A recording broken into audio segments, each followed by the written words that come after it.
Welcome to another exciting episode of Musa and Show. Here is what we have today.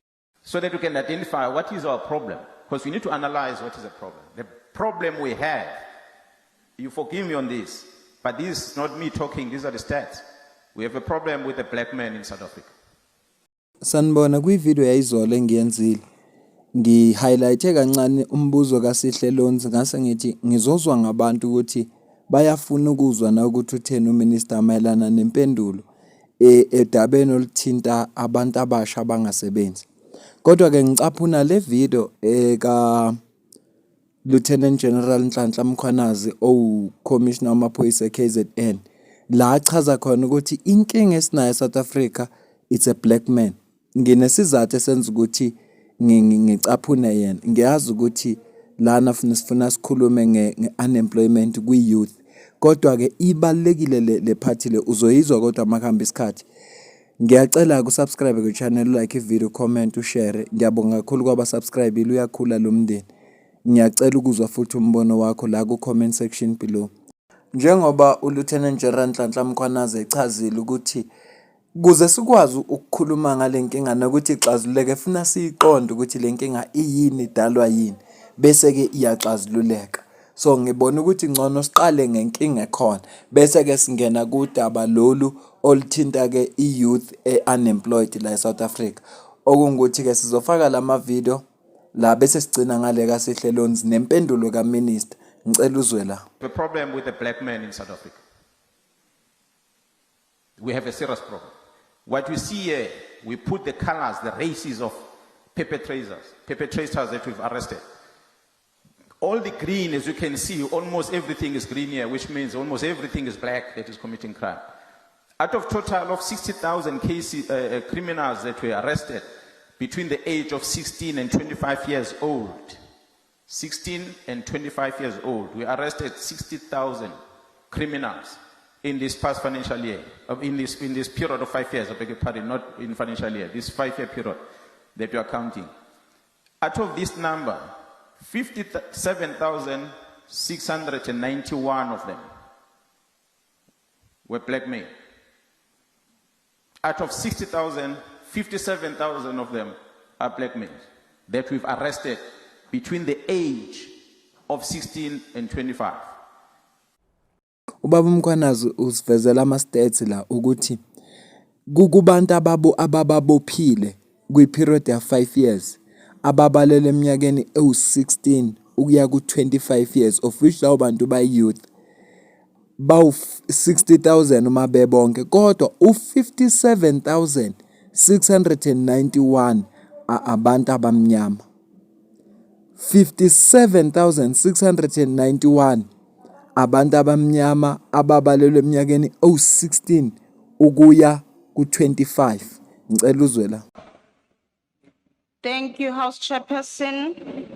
Honorable Minister, can you please provide a detailed breakdown in terms of specific programs, initiatives, and budget allocation within the department's youth development strategy that clearly targets and benefits boy children and young men, including those from low-income backgrounds, rural areas, and those with disabilities. Additionally to that, Honorable Minister, what specific metrics and indicators will be used to measure the success and impact of these initiatives, and how will they be monitored, evaluated to ensure equitable outcomes? Thank you. So azwile ama statistics eswanikwe ubaba Mkhwanazi ukuthi sinenkinga yabantu besilisa especially laba ba youth kusuka ku 16 years ukuya ku 25 years about 57,000 yabo baboshiwe. Kodwa sisi lowe MK Party ubuza umbuzo obalekile ukuthi uminister okuyena obhekelela indaba ze youth imapha ama programs abawenzile azokwazi ukuthi aqondene nabantu abangabesilisa ukuze kwaze ukuthi le nkinga ixazululeke. Ngaphambi ngidlala uminister ngiyafisa ukusho ukuthi la eSouth Africa uyedwa umuntu obalekile ifocus yabantu bonke emakhulunywa ngama programs afuneka asize i-youth kusekhulunywa ngentombazana. Ngicela ukucaphunela impendulo kaMinister. The Honourable Minister. Thank you very much, Chairperson. Even if it is a new question, but let me say this. We are definitely waiting for budget to be approved by Parliament. Once that happens, we'll then allocate it in our strat plan and annual performance plan. For now, we still do not have a new budget because we are at the end of the financial year. I can therefore not refer to the budget that we are already, we've already used. Coming to a number of projects, I've actually mentioned quite a number of them. As soon as we get the money and of course present to Parliament our strat plan with targets and everything, then we'll be able to then say this is the amount of money that is allocated for this project and this is the target that we're going to achieve or work towards achieving during the 5 years and during the first year. And that is definitely going to happen as we present to Parliament our strat plan, our annual performance plan, and our budget, which will be approved by this Parliament. For now, it has not been approved. Thank you very much. Njengoba uyizwa ke impendulo kaMinister, usisi obuza umbuzo uthe ucela uMinister akhiphe a detailed breakdown yama programs azokwazi ukuthi assiste a boy child. Unfortunately mawulalela impendulo kaMinister uthi it's a new question ngoba awekho lawo ma programs. So lenkinga esho ubaba uMkhwanazi ayikazi ukuxazululeka ngoba umphakathi nesizwe nohulumeni ngikuhlukanisa ngamabomu lento zontathu abanawo ama programs azokwazi ukuthi alekelele umntwana womfana ukuze abe utho empilweni. Yingakho ke lenkinga ethi sho baba uMkhwanazi sazoba nayo ngoba ama programs wonke akhona. Uma ngase nje ngicaphunela inkulumo kaMinister yonke ikhuluma ngabesifazane kusuka ku teenage pregnancy, ziningi izigaba ekukhulunywa ngazo ziningi, kodwa wonke ama programs akhona abheke kubantu besifazane. Nama program akhandiwe la okukhulunywa nge-youth empowerment abheke kubantu besifazane. Angazi ngezizathu yini kodwa le inequality ekhona yiyo le edala ukuthi kube nalenkinga esho baba uMkhwanazi. Mina ngisafunda isikole kwakukhona uhlelo kwakuthiwa take a girl child to work, lapho khona kwakuthatha ingane futhi entombazana noma esifazane kuyiwe naye emsebenzini, hayi umfana inganakiwe. Ngale kokudlela isikhathi bengidlula nje kule ndaba, bengidlula nje. Ngizocaphuna ke manje ivideo kuyiyona esihlangene ngayo la, ngoba ivideo esihlangene ngayo la ile kaSihle Lonzi. Into engizoyenza ngizoqala ngidlale umbuzo obuzela uSihle Lonzi, kube impendulo kaMinister, bese kuba i-follow up question by uSihle Lonzi, kube impendulo kaMinister siyivala ivideo. Ngiyacela kodwa ukuza ukuphawula kwakho. Has been asked by the Honourable S. Lonzi to the Minister of Women, Youth and Persons with Disabilities. The question is about the relevant details of any new and or ongoing programs that the Minister has implemented since 3 July 2024, which focus on the empowerment of women, youth and persons with disabilities. The Honourable Minister. Thank you very much, Honorable Chairperson, and thank you, Honorable Lozi, for the question.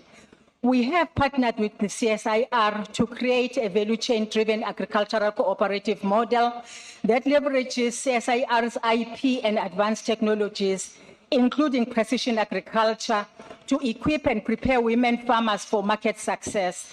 Our department and Transnet Properties are currently finalizing an MOU that will give effect to a commitment by Transnet Properties to lease land, properties, workshops, factories, and other facilities to our 3 constituencies. Also, our Solar Mama initiatives will be scaled up and strengthened to reach more women, particularly unemployed graduates. Our NYDA, we also intend to reimagine, restructure, and resource the NYDA and its programming into a national youth development agency that is not only fit for purpose, but truly representative and capable of responding to the national youth question. I have requested Women's Economic Assembly and SAWIT to support the department's leverage the recently signed Public Procurement Act to empower women-owned businesses. We welcome the President's announcement on the 20 billion a year transformation fund, We will make sure that a just share of this empowerment fund goes to women, youth, and persons with disabilities. And lastly, our recently launched South African National Service Institute will cultivate the productive capabilities of the NEET youth into thousands of AI coding and robotic instructors at schools, cybersecurity startups, market-oriented smallholder producers, and industry drones pilot, to mention a few. And of course, 5 SANSI pilots have been developed and are ready for implementation once funds are made available. Thank you very much, Chair. Njengoba uzile kumbuzo chairperson obuzile, then uyaphendula uminister ngeinhlela abazenzile nabazozenza, nanokuthi kuney'nhlelo abazenze kumkhakha we-agriculture nokuthi ba-empowere abesifazane abangasebenzi babafake nabo ku-agriculture namabhizinisi abesifazane ukuthi aphumelele. Iwonke ama-programs la abathi bawenzile ukuzama ukuthi basolve inkinga ye-youth unemployment la esinayo la eSouth Africa. Ngale nje kokubuyela emumva ngoba noma uyilalela nkonzo it's all about women yabo. Noma ke ngingafuni ukubuyela lapho, kodwa ke ngizocaphuna manje uSihle Lonzi umbuzo wakhe wesibili bese siza kwimpendulo kaMinister, emveni kwalapho ke sesingayivala ivideo. The first supplementary question will be asked by the Honourable Lonzi. No, thank you very much, Chair, and thank you to the Minister. I think we're quite happy with the response. And perhaps, Minister, part of the reason why I put the date of July is because around that time you would have presented a budget vote speech. And the problem I had with that speech is that you made reference to the presidential employment stimulus. And there seems to be a misunderstanding of what the presidential employment stimulus sought to achieve when the president was implementing it, because it keeps coming up across all departments, across all ministries. It's a short-term solution. It's not going to resolve the structural problems of young people in South Africa as they relate to unemployment. So would you agree with me, Minister, and I'm happy you didn't make mention of it now, that we must stop talking about the presidential employment stimulus as a structural solution for the unemployment challenges of young people in South Africa? If you are not going to close the skills gap, you are not going to make access to a quality education, and you are not going to grow the economy, then we can't keep talking about these assistant teacher jobs and these assistant teacher health jobs, which many of them have lost, by the way. A lot of the people who are employed by the so-called presidential stimulus, employment stimulus, are no longer employed. So will you agree with me, Minister, that we must put this behind us and find much more sustainable solutions in resolving the issues of young people in South Africa, in particular as it relates to unemployment? Thank you. The Honourable Minister. Thank you very much for the follow-up question. Indeed, the presidential stimulus did deliver, and it continues to do so. Indeed, it is an intervention, of course, but that is why we have got a department that has to ensure that young people, in fact, we do have sustainable interventions in dealing with the unemployment of young people. This is the responsibility of all departments. However, the government of South Africa decided to have a department that will ensure the integration of all the interventions that are there. I fully agree. Yes, we do require sustainable solutions to the issue of youth unemployment, particularly the NEET group, that is the group, the youth that is neither at school, on training or employed. It is important that we find a solution. And the questions that, in fact, the answer that I provided, it actually aims at addressing the problem of the NEET group, but of course others as well. If you look at the National Youth Service in other countries, it has actually delivered on addressing the issue of unemployment. But of course, the infrastructure projects that were announced by the president, they too will assist in addressing the issue of youth unemployment. I agree also the issue of training of young people, of skilling young people, looking at the recent and the current work that we require in South Africa. We do need to retrain our young people. Thank you very much. Yona mpendulo lesiphu Minister la achaze khona ukuthi uyaqonda naye ukuthi lama programs are temporary yadingeka i-sustainable solution ukuze indaba ye-youth unemployment izokwazi ukuthi ixazululeke eSouth Africa. Kodwa nalama programs awabala ekuqaleni kwe-agriculture nani lokho akubalile ku-AI, robotics nezinto ezinjalo zizolekelela kakhulu ekuthenini kwakheke ama-sustainable jobs. Futhi uyak-acknowledge ukuthi eSouth Africa kune-skills gap, kufanele kwi-improve education ukuthi ku-empower abantu abasha in terms of ama-skills. Kodwa-ke i-program le abasayihlela ngoba i-program kahle ama-department wonke, kodwa kwamanje upresident ubesathe ayithathe i-department eyodwa ebese-ke ikhula kusuka lapho. Sinethemba-ke lokuthi uma kuhamba isikhathi bazoloku beyi-improve-ke sibone umehluko. Bengithi nje ngikulethele le mpendulo kaminister ukuthi uminister uphendule wathini emveni kwalombuzo. Nanokuthi wazi ukuthi kwenzakalani eParliament ngoba ngiqaphelile ukuthi asizixoxi kakhulukazi lezi inkulumo ezikhulunywa eParliament sisuke sihambe nento ezitrendayo siziyeke lezi ezibalulekile. So ke iyona into sisayilindeleke sizobona ukuhamba kwesikhathi. Ngiyacela kodwa ukuze ukuphawula kwakho kule mayelana nalolu daba lonke kusuka ekuqaleni kule ndaba evelile yenkinga yabantu besilisa abasha na kuze kube manje. Ngiyacela ukuze ukuphawula kwakho. Mina nawe asidibane kwivideo elandelayo. Ngiyabonga kakhulu.